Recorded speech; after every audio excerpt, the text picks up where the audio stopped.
it's hard to imagine that when Jesus frees us, that he would ask us to be quiet about it.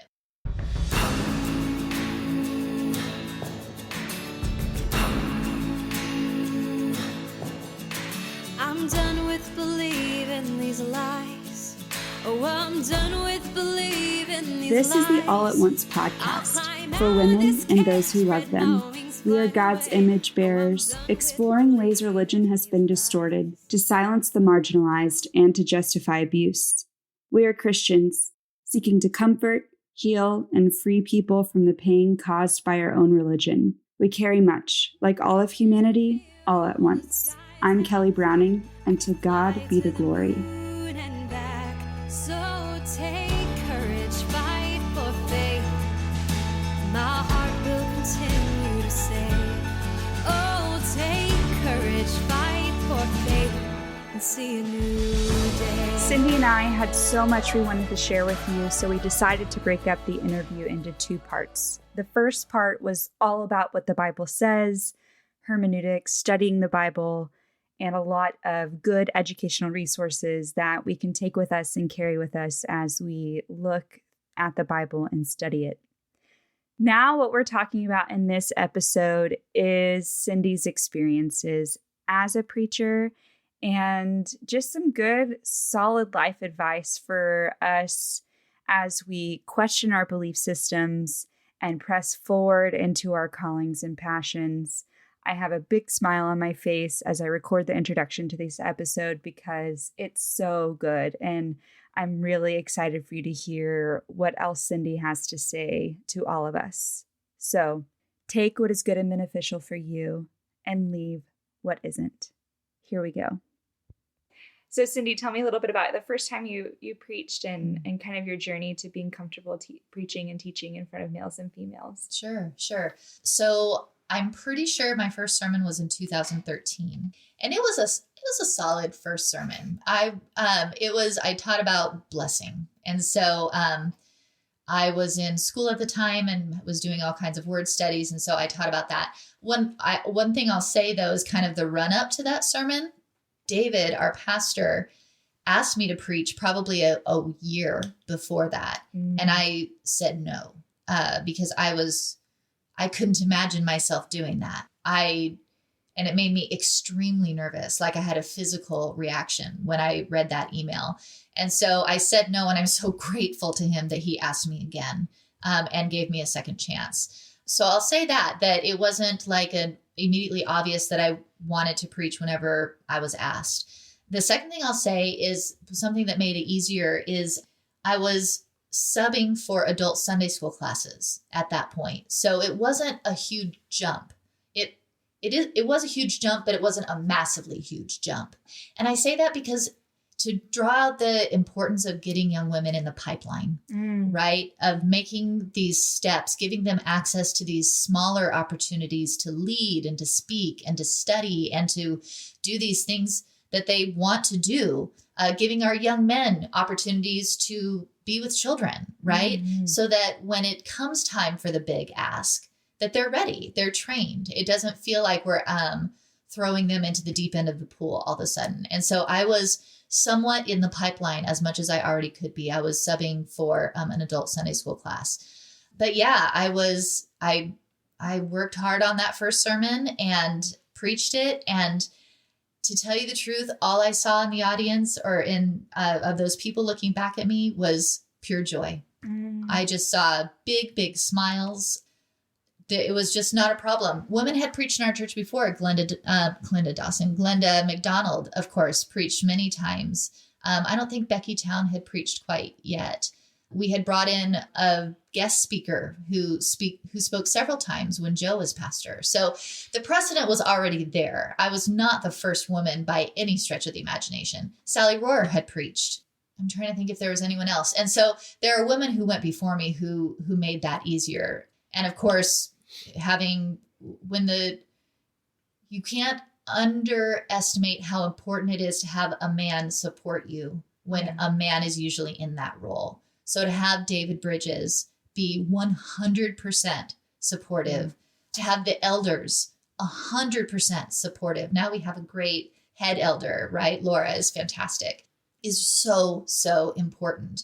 I think Susan might have actually been the head elder at that point. So I want to say that I didn't appear out of nowhere. There was a long tradition of embracing women in leadership and in preaching roles. Prior to me, all I needed to do was step in and do the work. To say yes. I had to say yes. Yeah. Exactly. That's very cool. So talk to me a little bit about your upbringing. Was that normal to you growing up to see women in leadership positions?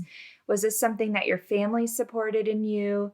Kind of what was going on internally and historically for you whenever you got that first ask, that physical reaction? Right. No, the answer is no. I did not see women preach when I was growing up. I can think of one exception, and I'm not even sure it was an exception. So it was all men up in front of the pulpit, all men in leadership positions. The only time I ever saw a woman in front was she was leading music. I will say that when we moved to Haviland, my last 2 years of high school, Brocky Harvey, it's her maiden name, Harvey, now it's Follette. She was the first female pastor I knew, and she was really influential in my life.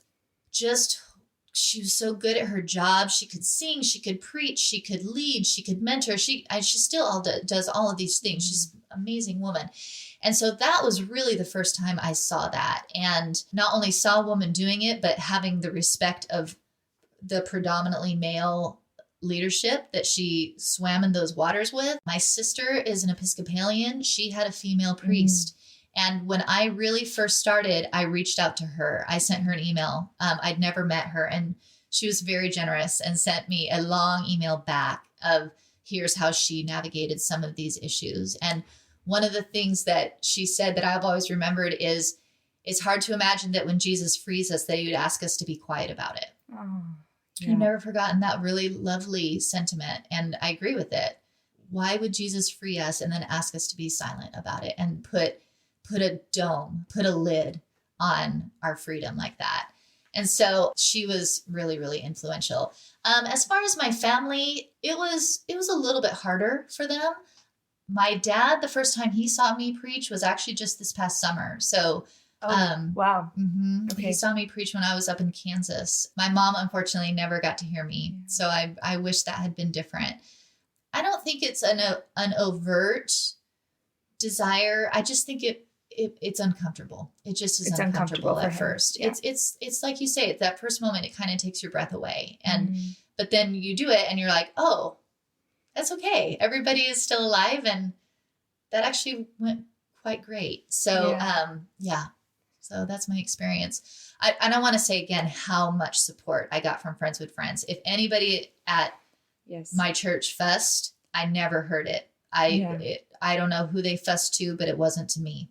I'm really, really grateful for that support. My preaching could not have happened without it. Before we continue, I want you to hear about what my friend Rebecca is doing through her business, Second Journey. Rebecca is one of our Patreon sponsors for our $10 a month membership, and we are forever grateful for her partnership. Saying goodbye to false stories is something we do every day in the Second Journey community. Hi, I'm Rebecca, your coach and companion on the Second Journey. I'm offering you a free core values guide at secondjourney.life/guide.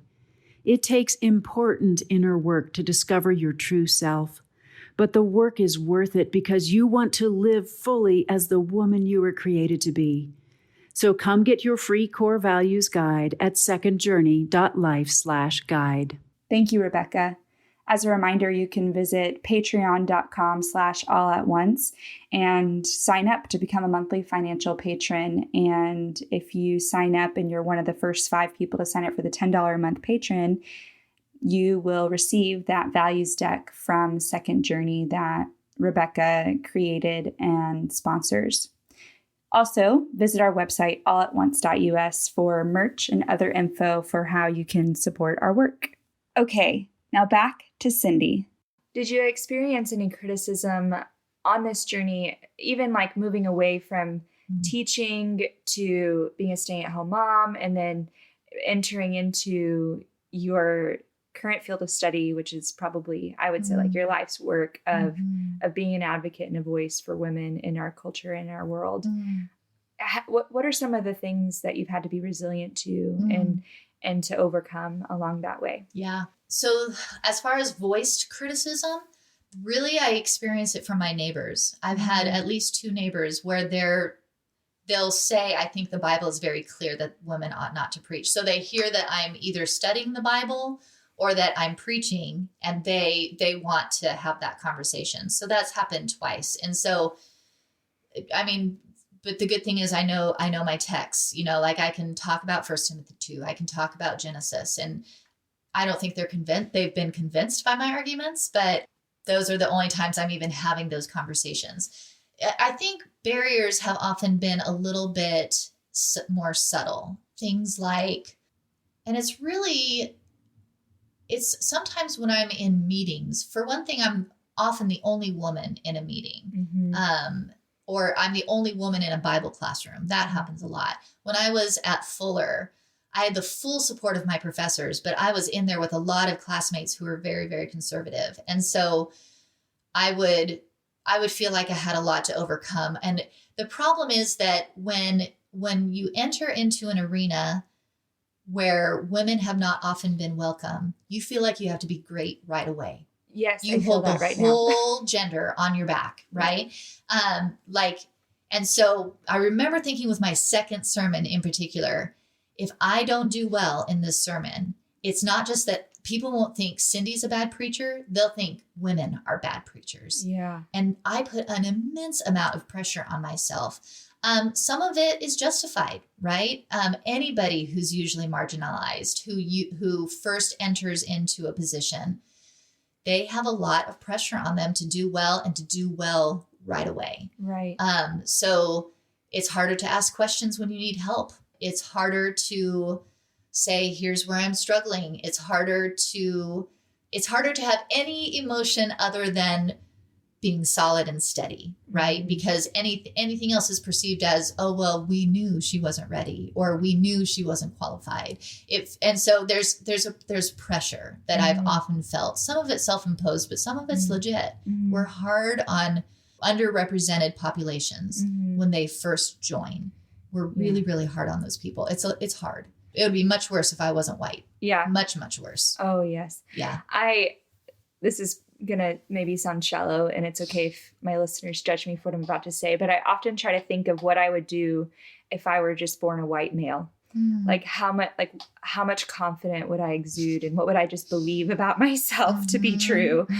I'm not saying that males don't struggle with being self-conscious or anything like that, but I have just noticed that I feel, and I have seen underrepresented people groups having to work 10 times harder to prove stereotypes wrong just to be respected in their field, just to be able to do their job well. They have to do it 10 times better than anybody else has ever done it before. That's exactly right. And I'm very aware of that. And I feel like whenever I fall into that trap, when I spiral, whenever I start freaking out, which is to be expected when you're doing something new and exciting and vulnerable, that there's something wrong with me and that I should back away. But I think that's where we have to acknowledge that being resilient to those lies, being resilient and saying it's okay to have that and to also do this at the same time, to have that both and mentality, instead of, if I mess up one time or if I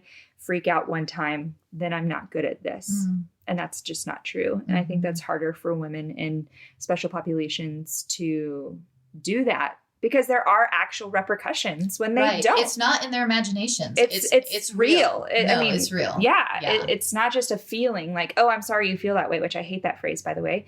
But versus I'm just sorry, but it's a real valid repercussion to their life and their families if they don't overperform like everybody else, because that's what that's what happens. Right. Well, just to give an example, I guarantee I think more about my clothing than a male preacher does. Oh yeah. There's more, there's just more expectations of what a professional woman looks like versus expectations of what a professional man looks like. It's like the old, it's not even that old. Just a few years ago, there's a meteorologist in Australia who wore the same suit for a year on TV. every day for a year just to see if someone would notice. And no one did.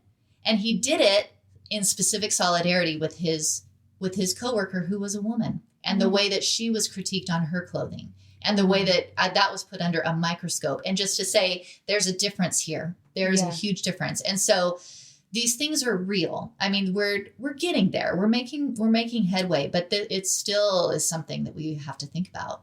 Yeah. And so there's still that pressure. Yeah. Yeah. Is there any encouragement that you would like to share with young people, or maybe not young people, but just women in special populations or the marginalized, to encourage them to not stop doing the things that they're doing to make the world a better place? Yeah. The first thing I would tell them is learn how to trust yourself. That is key.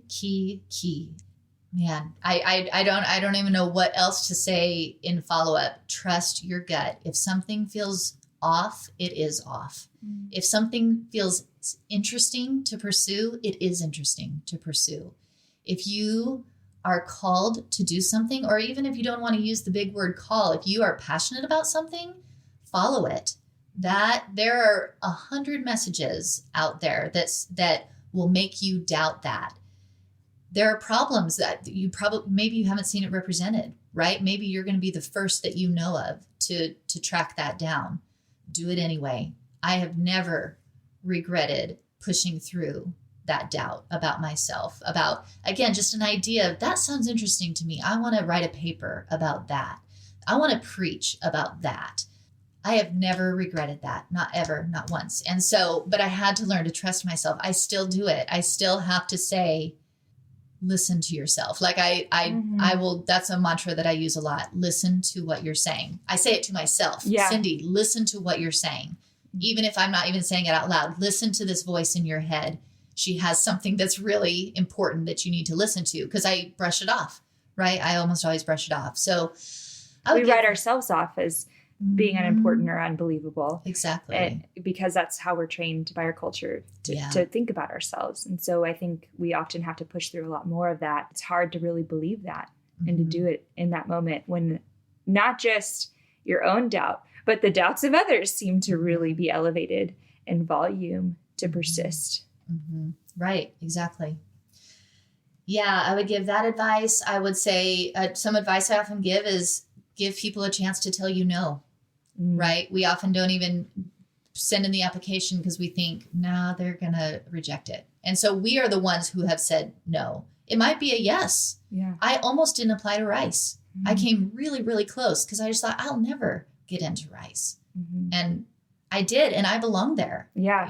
What if I had not given them that chance? I can't even imagine if I had done that. For the last little story that if you don't mind sharing it, that I just remembered about you getting into Rice, can you just, to end us in our time together, will you just tell us the story about when you were driving after you found out that you got into Rice? Okay. Yeah. So I was waiting for a letter that would tell me yes or no. I had gotten it. I'd been checking the mailbox, and one day I got an email from, it was in the middle of the day, right before lunch. I got an email from the professor who's now my advisor, saying, Cindy, by now you will have heard that you have been accepted at Rice University. And I started screaming. The dog started barking. It was just this moment. I was by myself in the house and, ran to the mailbox, and there was the acceptance letter. And right after that, I was meeting my friend Karen for lunch. And I remember driving and thinking, don't get in an accident. My life has it's not just started, but it's just taken this huge jump forward. All these things I could imagine about myself are actually now a possibility. Don't get in a wreck. Yeah. Don't run into somebody. Don't anybody run into me. It's really, really important that I stay healthy in this moment. And so it was just such a funny thing to think, but I really remember thinking my future has just opened up. Yeah. And it's really important that I step into it. Yes. And not get an accident. How old were you when When I The was letter, accepted yeah. at Rice, that was, well, I'm in my 5th year, so I was 40. You're 40. Mm-hmm. Yeah. May that be encouragement for all of us. Absolutely. To keep pressing into the things that we're passionate about because we have time. Oh, so much time. Speaking of time, we recorded the last 2 episodes back in January of 2020. And Cindy and I were talking, and she wanted to come back on the podcast and add an addendum to trusting yourself and the content that we covered in these 2 episodes, given current events. Right. So, Cindy. Yeah. So current events, it's the end of September 2020. We're sitting at your dining room table fully masked.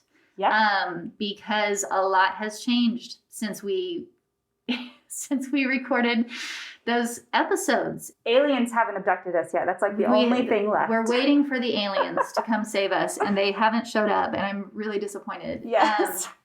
COVID has taken over our world. Yep.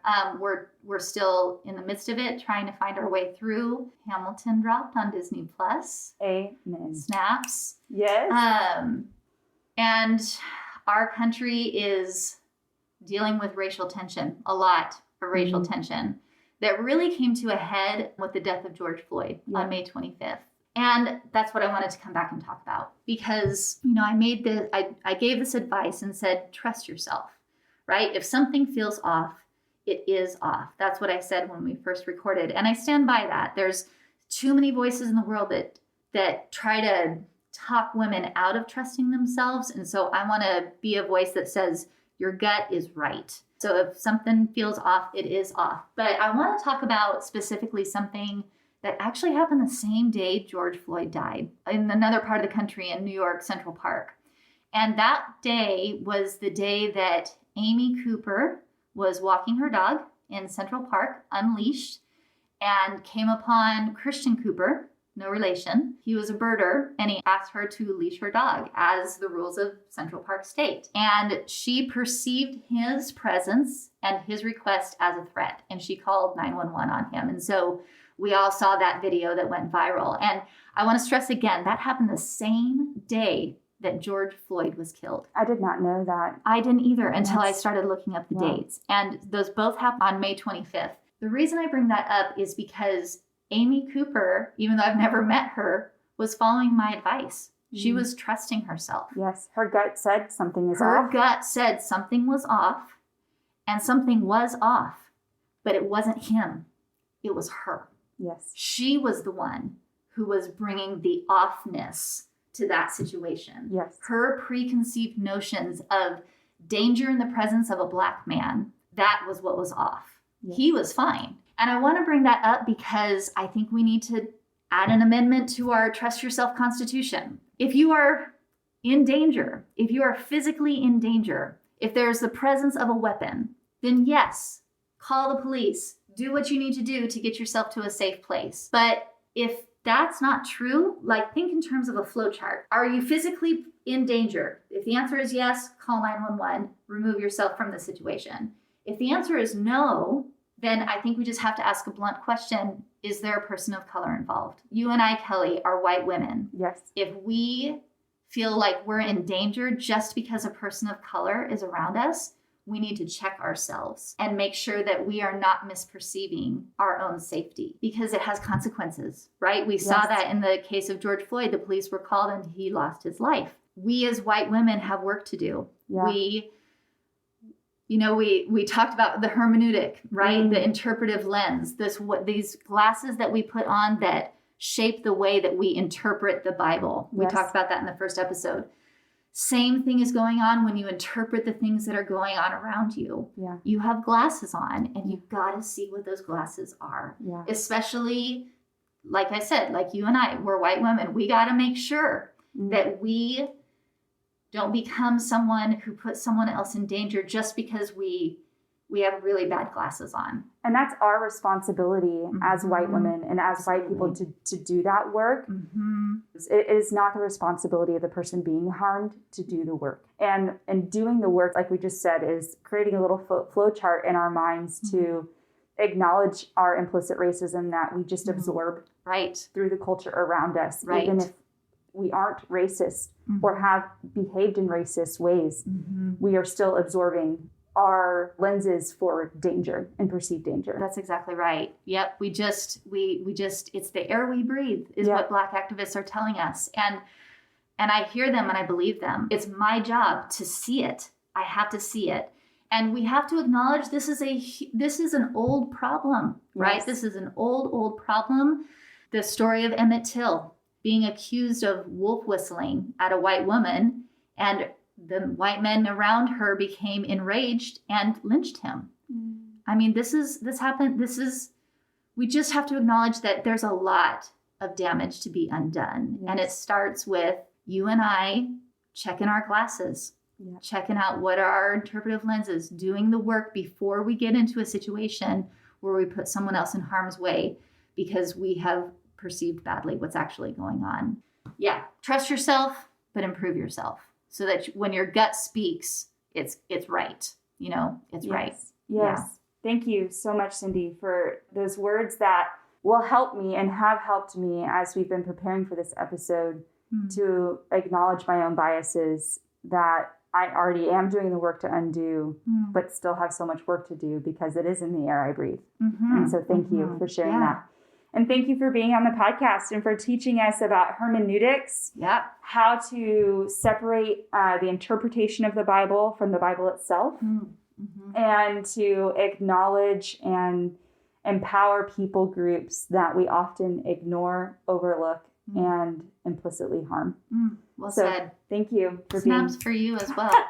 Put me on Hamilton. Yeah. And Manuel, you hear that. Thank you so much, though, for doing this and for saying these hard words. And hopefully our listeners can hear that if you're white, you have some responsibility here. And it's worth it. It saves lives. It does save lives. That's not overstating. Yeah. Well, thank you for having me twice. Yeah, it's an honor to be here. Thank you. I love that I'm here. Thank you. You're welcome. Before you go, I want to let you know about the amazing women who contribute to the production of the All at Once podcast. First, we have Michelle Rayborn. She is the singer and songwriter of our theme song, A New Day. You can find this song and more of her work anywhere you get your jams. Other contributors to the podcast include Sarah Jordan, Molly Bays, Taylor Diggs, Maddie Scott, and Samantha Goff. Thank you for your hard work to get us to this point. Also, remember to visit us on our website, allatOnce.us, to become an email subscriber, a monthly financial patron, or to buy some swag. Thanks for listening.